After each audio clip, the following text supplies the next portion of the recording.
विद्यार्थी मित्रांनो, मागच्या पिरियडला आपण BA सेकंड इयर भाग सेमिस्टर 3ला राजकीय सिद्धांत या विषयामध्ये आपण राजकीय सिद्धांताची व्याख्या, राजकीय सिद्धांताचे स्वरूप, पहिलं आदर्शवादी राजकीय सिद्धांत आणि दुसरं आधुनिक किंवा अनुभववादी राजकीय सिद्धांत बघितलेलं होतं। आज आपल्याला त्या पुढील भाग जो आहे की राजकीय सिद्धांताची व्याप्ती आणि राजकीय सिद्धांताचे महत्त्व याचा आपल्याला अभ्यास करायचा आहे। कारण आपल्याला कल्पना आहे की व्याप्ती म्हणजे नेमकं काय असते, की त्या विषयामध्ये कोणत्या कोणत्या बाबींचा अभ्यास केला जातो, कुठले कुठले मुद्दे त्या ठिकाणी घेतले जातात। तर या राजकीय सिद्धांताच्या व्याप्तीमध्ये हेनरी मेयो हे जे विचारवंत आहेत यांनी राजकीय सिद्धांताच्या व्याप्तीकरता 4 महत्त्वाचे अभ्यास विषय सांगितलेले आहेत। या अभ्यास विषयामध्ये पहिला जो अभ्यास विषय आहे, पहिल्या अभ्यास विषयामध्ये राजकीय विचार प्रणालीचा अभ्यास। आपल्याला कल्पना आहे की जगामध्ये अनेक प्रकारच्या राजकीय विचार प्रणाली आहेत। जसं प्रथम आणि द्वितीय महायुद्धाच्या काळामध्ये आपल्याला माहिती असेल, हिटलर आणि हिटलरची नाझी विचारसरणी होती आणि त्याचा प्रभाव त्या काळामध्ये मोठ्या प्रमाणामध्ये पडलेला होता। फॅशिस्टवादी विचारसरणी पण होती, त्या काळामध्ये अस्तित्वात होती, त्याचाही प्रभाव मोठा त्या काळामध्ये पडलेला होता।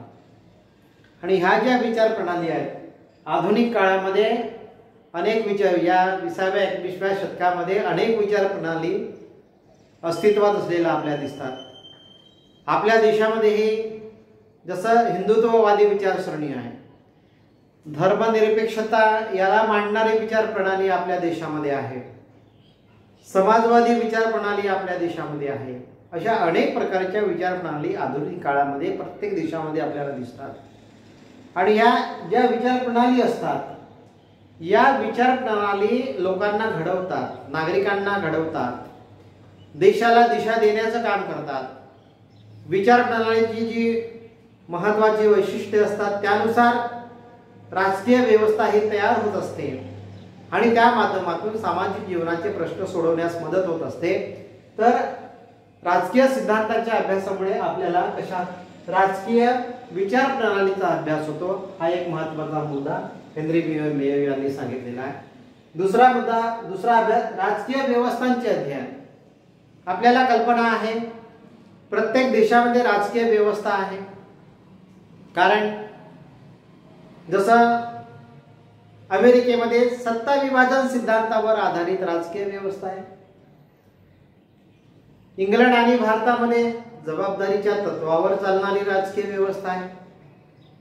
म्हणजे राजकीय जी व्यवस्था असते, राजकीय व्यवस्थेची 3 महत्त्वाचे जे भाग आहेत, 3 महत्त्वाचे भाग आहेत राजकीय व्यवस्थेमध्ये: कार्यकारी विभाग, कायदे विभाग आणि न्याय विभाग। जबाबदारीचा तत्व आहे, एका विभागाचं दुसऱ्या विभागाचं नियंत्रण आहे, नियंत्रण आणि संतुलन यानुसार राजकीय व्यवस्था चालत असतात। लोकांचे प्रश्न आहेत ते व्यवस्थेकडे जातात, व्यवस्था निर्णय घेत असते, रूपांतर ही एक त्यामध्ये प्रक्रिया असते आणि त्यानंतर मग लोकांचे प्रश्न सोडवले जातात। मग राजकीय व्यवस्थांच्या माध्यमातून लोकांचे प्रश्न सोडवण्याकरता राजकीय व्यवस्था ही महत्त्वाची असते। आणि ही राजकीय व्यवस्था काम कशी पद्धतीने करते, कोणत्या कोणत्या देशामध्ये कशा प्रकारच्या राजकीय व्यवस्था आहेत, याचं आकलन आपल्याला या राजकीय व्यवस्थांच्या अध्ययनाच्या माध्यमातून होत असते। त्यानंतर तिसरा जे अभ्यास विषय सांगण्यात आलेला आहे की अभिजात राजकीय साहित्याचा अभ्यास। अभिजात राजकीय साहित्य हे प्राचीन काळापासून निर्माण झालेलं आहे। जसं ग्रीक विचारवंत प्लेटो आहे, एरिस्टॉटल आहे, यांनी आदर्श राज्य कसं असावं याविषयीचं विश्लेषण केलेलं आहे राजकीय साहित्यामध्ये। त्यानंतर हॉब्स, लॉक, रूसो हे विचारवंत आहेत। आधुनिक काळामध्ये कार्ल मार्क्स आहेत, आपल्या देशामध्येही अनेक विचारवंत आपल्याला माहिती आहेत। महात्मा ज्योतिराव फुले आहेत, विश्वरत्न डॉक्टर बाबासाहेब आंबेडकर आहेत। आपल्या देशाचे पहिले प्रधानमंत्री पंडित जवाहरलाल नेहरू आहेत, डॉक्टर राम मनोहर लोहिया आहेत.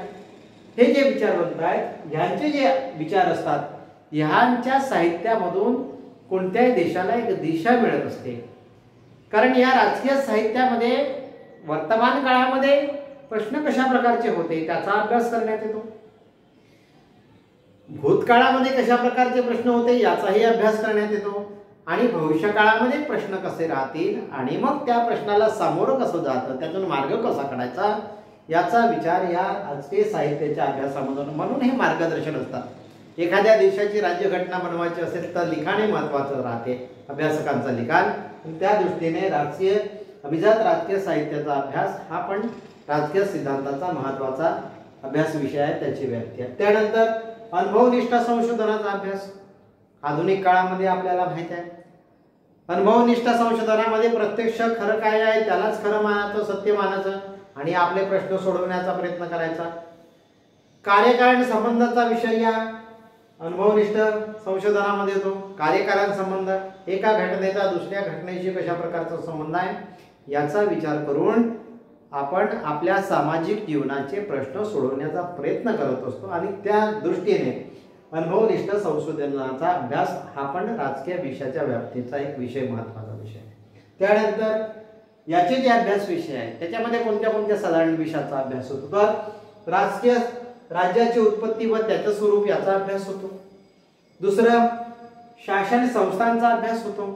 कार्यकारी विभाग, कायदे विभाग, न्याय विभाग, त्यांचे अधिकार आणि कार्य, त्यांची रचना कशा प्रकारची आहे याचा पण अभ्यास होतो. तिसरा राजकीय तत्वज्ञानाचा अभ्यास. आताच आपण सांगितलं की प्लेटो, अरिस्टॉटल ग्रीक विचारवंत आहेत, हॉब्स, लॉक, रूसो विचारवंत आहेत. अलीकडच्या काळामध्ये अनेक विचारवंत आहेत, आपल्या देशातले अनेक विचारवंत आहेत. महात्मा ज्योतिराव फुले आहेत, त्यानंतर विश्वरत्न डॉक्टर बाबासाहेब आंबेडकर आहेत, त्यानंतर राजर्षी छत्रपती शाहू महाराज आहेत.